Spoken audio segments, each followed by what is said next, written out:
Xiaomi is ready to compete with Samsung. Hey, what's going on guys, welcome back to the channel, hope you're all doing well. As we're getting closer to the launch of the Xiaomi 12 Ultra, we are starting getting more leaks and confirmed news regarding the Xiaomi 12 Ultra.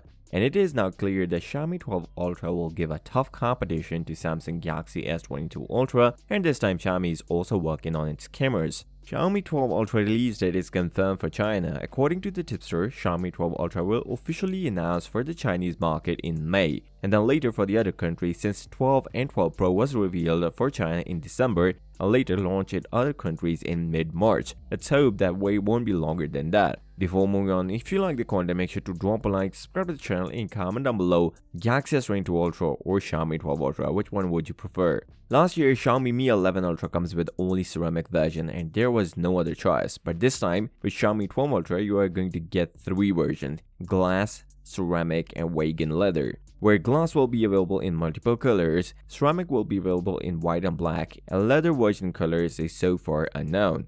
Xiaomi is also working great with internals, and tipster on Weibo revealed that we are going to get Snapdragon Gen 1 Plus processor in Xiaomi 12 Ultra, which is great since it is a significant update over Snapdragon Gen 1. And a big camera leak regarding the Xiaomi 12 Ultra where we see Leica branding on the back. It was rumored and we can see the Leica branding on the back. Xiaomi 12 Ultra will rely on Sony 50 megapixel lens and Leica algorithms to make best out of it. Xiaomi 12 Ultra comes with 120Hz Quad HD Plus OLED display, comes with 4900 mAh battery and whopping 120Hz fast charging, which is more than double compared to Samsung Galaxy S22 Ultra. So with that being said, if you came this far, drop a like, subscribe to the channel, and comment down below Samsung Galaxy S22 Ultra or Xiaomi 12 Ultra, which one would you prefer? I'll see you next time. Till then, peace out.